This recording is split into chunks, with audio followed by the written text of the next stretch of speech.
what do you support the war? Do you stand by Ukraine? Do you believe in that war? No, I don't. Do you think we should spend money giving them money to buy arms and kill their young Ukrainian men? No, we've probably lost 500,000. I know we have, by the way. Yeah, at least. And a lot of other things have been going on in Ukraine for a very long time that are pretty disreputable and disgusting. Really, it's a very corrupt country. How they ended up with Zelensky in there. I mean, I've seen videos of him. Yeah, man, playing the piano with his penis. I'm glad you said it. Let's just say it. Yeah. He's an actor. He acted playing the president, and now he's an actor playing the president in real life. Exactly. We are actually at war with Russia now. We've got. Haven't told you. So say that again. We're actually at war with Russia now.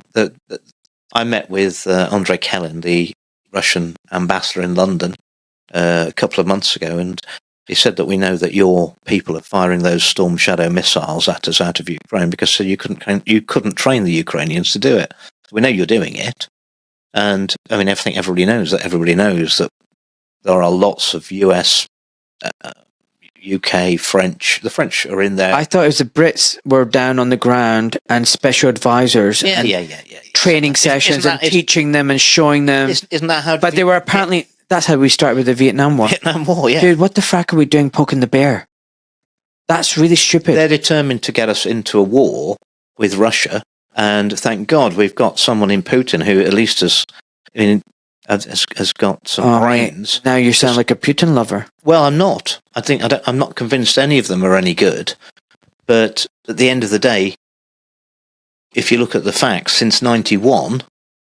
we've moved NATO 1,000 miles nearer to Moscow. They haven't moved nearer to us. No, they haven't. And if you think about what we were trying to do, the EU wanted to bring in Ukraine for whatever reason, and NATO wanted it, and they'd have put missiles on the border of Russia. Well, I mean, what did America do when the old Soviet Union tried to put missiles in Cuba 90 miles off the Florida coast? Yeah, exactly. They weren't having it, were they? No. And if you look back, the Russians have told us for long enough Ukraine's got to remain neutral. We're not going to let it get them. They've told us this for a very long time. So hold on one second. You said Rishi wants out, and then Rishi doesn't want to be Rishi's told the generals he doesn't want to be a wartime prime minister. Really? So who's calling the shots? Is it the generals or the prime minister or someone else? Because it's someone above Rishi. I mean, you don't really think that Rishi and Starmer. I mean, the whole thing's a pantomime in Parliament. So I keep saying it's a pantomime. So I keep saying, oh no, it's not. Oh yes, it is. I keep saying that our political system, we have this illusion of democracy. It's BS. It's a uniparty system, and they're puppets. And there are people pulling their strings. Is that what's happening? That's what's happening. And the next general election, I now realise, and I was beguiled by it I've won at 4 elections as a Conservative. The next election is none of them. They haven't been. It's not a race between the blue and the red team to see who crosses the finishing line. This is a baton handover on all the big issues: net zero, COVID response, the WHO, the trans agenda. Who's pushing it then? Who's pushing it? Who's pulling the levers? It's Agenda 2030. It's the World Economic Forum, the 0.1% of the richest people in the world. The globalists? The globalists, yeah. The people who to make money, all we'd need is next week's newspapers today, wouldn't we? Well, if you own next week's newspapers, you know what's going to happen and what's going to be reported, regardless of what the facts are. And that's the position these. So we're heading for war. And also, yes. Is that what you're saying? Yes. Well, we're actually already in it. They're not going to tell the people probably till July or August, maybe a bit later. And I think Rishi wants out. But hold on one second. I mean, if we go to war with Russia, we're talking about potentially nuclear war. I know. Do they understand what they're playing with? Well, we have a nuclear. We're not playing with fire. I know, and it goes against all our defence thinking. But even we have nuclear weapons, so that no one would do that to us. So why would we do it to someone who's got 20 times more 30 times more nuclear weapons than we've got. And not just that, their air defense capability, the S-500, I mean, it's a million times better than what we've got. We've got nothing compared to that. We've got nothing that can stop any of their... What is it? We've got Arrow or something? I mean, that can't do jack shit with their hypersonic missiles. I've seen a report that we just do not have any defence for the UK against the Russian arsenal. Because they've got hypersonic missiles. Yeah. We've got nothing against that. Nothing against that. But the people are...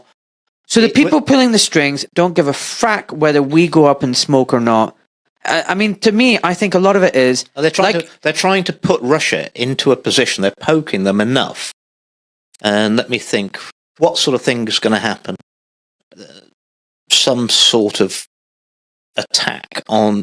Russia have got nuclear capability in Belarus, their ally. Yeah, I know. And I think they'll at some sort of attack from Ukraine on that which may be tactical nuclear against their nukes, and that would... But Ukraine doesn't have tactical nukes. Doesn't it? It doesn't. Okay. All right. Are we giving them? I think... It might not be that. It could be just some nuclear material and some explosives. You've got a dirty bomb. I'm not unconvinced they haven't already been detonated in the Donbass. I think if you tested the ground down there, they already have. You sound like a conspiracy theorist. I get some good... But where does this go at the end of the day? Like, if there is a war, I think one of the things the government would love is, and the globalists France have already brought conscription into law, and so have Germany. France and Germany? Yeah, and the EU are already selling war bonds for the war. You're joking? No. And have you noticed how the creep was, we're going to give defensive capability. We're going to give helmets and flak jackets. Then we're going to give bullets. Then we're going to give artillery shells. Then we're going to give... We're not going to do tanks, though. No. I'll tell you and we're not going to do mobile artillery. Now we are. Now we're not going to give long-distance artillery. Now we are. Now we're going to give them HIMARS. We won't give them any planes or missiles with long-distance capability. No, yes, now we are. F-16s. Now, the F-16s... Have you seen how they do it? Yeah. But listen, the F-16s... I raised that with the Russian ambassador, and he was unequivocal. He said, yep.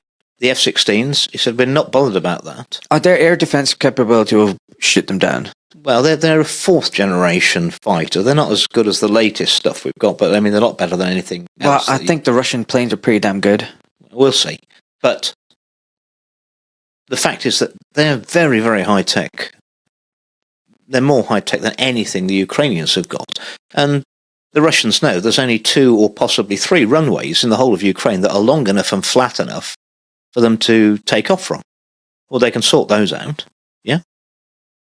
And then the Russians said to me, so then you'll end up flying them out of Poland or Germany or Romania or Hungary. He says, and then we bomb those airfields. And that's war. This is insane. And also, bear in mind, they're very high-tech. So you can train some Ukrainians to fly these F-16s. That's a fraction of it. These planes need servicing on the ground. You need engineers. It's not just that. So in the Russian army, you've got the same shells, the same artillery, the same tanks. They know how to repair them. They've got all the parts. Yes. They've got all the factories. So you've got to train all they can't train them. The Ukrainian side, they've got a Polish Crab. They've got a French mobile artillery. They've got German one. What point were our 14 Challenger 2 tanks? They were a hindrance, weren't they? 14 tanks. You got to have all the spares, different ammunition. We use smoothbore guns, not rifle barrels. Yeah, so everything's mixed. There's no homogeneous army and kit. Everything's a bit of this and a bit of that.